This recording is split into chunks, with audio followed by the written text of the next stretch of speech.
Diriwayatkan oleh Muaz bin Jabal radhiyallahu anhu dari Ibnu Abbas radhiyallahu anhu, beliau berkata, pada suatu hari kami bersama Rasulullah Shallallahu Alaihi Wasallam berada di rumah seorang sahabat dari golongan Ansar dalam sebuah jamaah.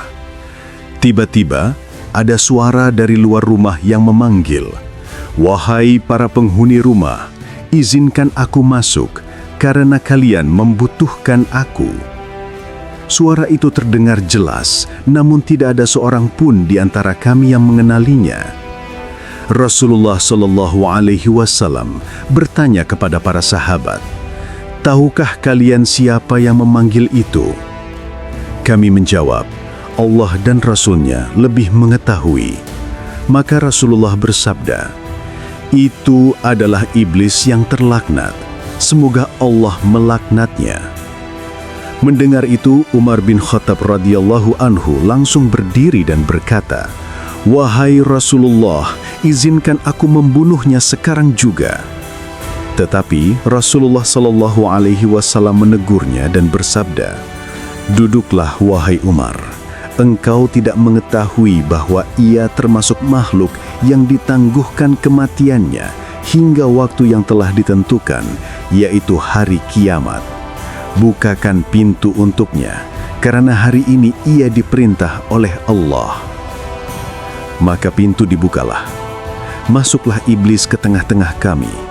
Para sahabat melihat wujudnya dalam rupa yang menimbulkan rasa tidak nyaman dan ketakutan. Ia digambarkan sebagai makhluk tua, renta, buta sebelah mata, dengan tubuh yang tampak hina. Iblis lalu berkata, "Assalamu alayka ya Muhammad. Assalamualaikum wahai jamaah kaum muslimin." Suara itu terdengar aneh bagi kami, namun ia tetap mengucapkannya. Rasulullah bertanya, "Apa yang membuatmu datang ke sini wahai makhluk terlaknat?" Iblis menjawab, "Aku dipaksa datang oleh malaikat utusan Tuhan yang Maha Perkasa." Malaikat itu berkata kepadaku, "Sesungguhnya Allah memerintahkanmu untuk datang kepada Muhammad Sallallahu Alaihi Wasallam dalam keadaan tunduk dan hina. Engkau harus menjawab seluruh pertanyaannya tentang tipu dayamu terhadap manusia. Jika engkau berbohong satu kali saja, Allah akan menghancurkanmu dan menjadikanmu debu. Karena itu aku datang kepadamu bukan atas dasar kemauanku sendiri." Rasulullah Shallallahu Alaihi Wasallam bertanya, "Jika begitu, aku akan bertanya kepadamu. Katakanlah dengan jujur, siapa manusia yang paling engkau benci?"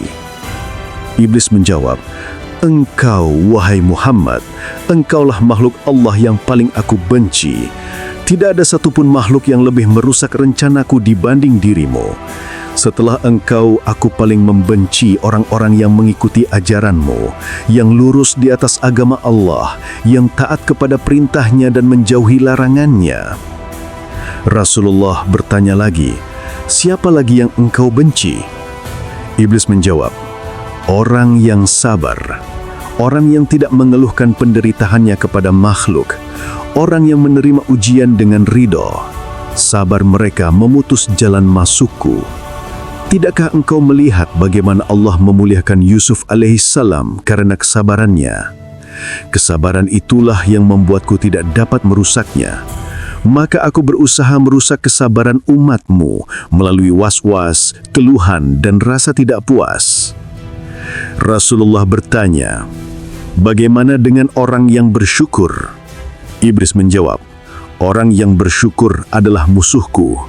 Jika ia menerima pemberian Allah dengan ikhlas, mengambil yang halal, meninggalkan yang haram, dan bersedekah dari hartanya, maka sulit bagiku untuk memasuki hatinya. Maka aku menakut-nakuti mereka dengan kemiskinan, membuat mereka pelit, dan menjadikan mereka tidak ridha dengan ketentuan Allah." Rasulullah bertanya, "Siapa lagi yang engkau benci?"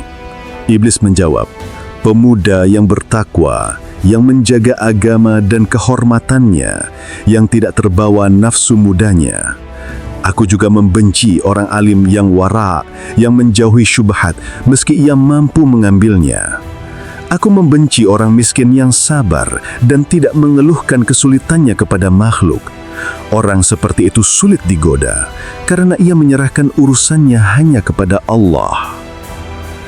Lalu Rasulullah SAW bertanya, "Bagaimana keadaanmu jika umatku mengerjakan solat?" Iblis menjawab, "Aku merasa panas dan gemetar, tetapi aku tetap berusaha mengganggunya. Aku membisikkan pikiran agar ia tergesa-gesa, lalai, lupa jumlah rokaatnya, atau memikirkan hal-hal dunia. Sebab jika ia sujud dengan benar sekali saja, Allah mengangkat derajatnya dan menghapus dosa-dosanya." Rasulullah bertanya lagi, "Jika mereka berpuasa?" Iblis menjawab, "Aku terbelenggu dari pagi hingga mereka berbuka. Aku tidak bebas berkeliaran. Karena itu aku berusaha membuat mereka marah, berbohong, berkata keji, dan memutus puasa mereka secara batin." Rasulullah bertanya lagi, "Jika mereka berhaji?" Iblis menjawab, "Aku menjadi gila. Haji yang mabrur menghancurkan semua rencanaku terhadap seorang hamba." Rasulullah bertanya lagi, "Jika mereka membaca Al-Quran?" Iblis menjawab, "Aku meleleh seperti timah di atas api. Bacaan mereka adalah cahaya yang membakar tempat-tempatku dan menyumbat jalanku." Rasulullah bertanya, "Jika mereka berzakat?" Iblis berkata, "Itu menyakitkan bagiku. Karena zakat memiliki 4 pengaruh. Pertama, Allah memberkahi harta mereka. Kedua, orang lain mencintai mereka. Ketiga, zakat menjadi penghalang antara mereka dengan neraka. Keempat, Allah mencegah bala menimpa mereka." Rasulullah bertanya, "Kapan engkau paling mudah menjerumuskan manusia?" Iblis menjawab, "Ada 3 saat, ketika manusia marah, ketika ia bingung dalam memilih, dan ketika seorang laki-laki dan perempuan yang bukan muhrim berduaan. Pada saat itu, aku masuk dengan sangat mudah." Rasulullah bertanya tentang para sahabat, "Apa pendapatmu tentang Abu Bakar?" Iblis menjawab, "Ia tidak pernah mendengar godaanku bahkan sebelum Islam. Bagaimana setelah ia mendapat cahaya iman? Aku tidak berharap padanya." Tentang Umar, Iblis berkata, "Aku lari darinya. Jika ia berada di satu jalan, aku mengambil jalan lain." Tentang Uthman, Iblis berkata, "Aku malu kepadanya. Para malaikat pun malu kepadanya." Tentang Ali, Iblis berkata, "Ia cerdas dan tajam. Ia tidak memberiku peluang sedikit pun." Iblis melanjutkan, "Wahai Muhammad, bagaimana umatmu akan bahagia sementara aku mengalir dalam darah mereka?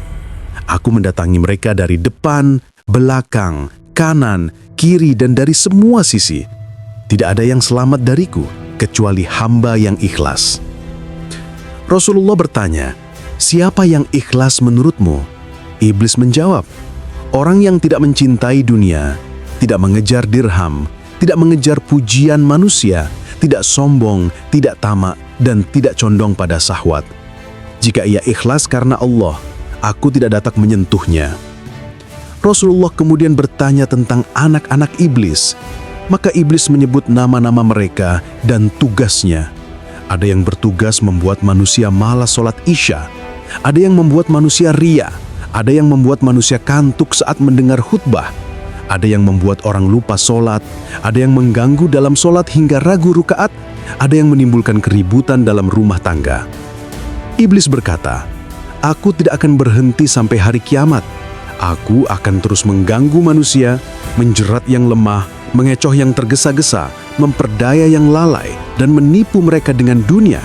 Tetapi orang yang ikhlas, orang yang benar-benar menyerahkan diri kepada Allah, tidak mampu aku sentuh." Setelah iblis selesai dengan pengakuannya, ia diizinkan pergi. Rasulullah SAW kemudian bersabda kepada para sahabat, "Itulah tipu muslihat iblis. Barang siapa mengikutinya, maka neraka tempatnya." Untuk saudara-saudaraku yang menonton dari manapun kalian berada, dari seluruh kota di Indonesia, dari perkampungan yang jauh, dari pulau-pulau yang mungkin belum pernah kami datangi, bahkan dari luar negeri.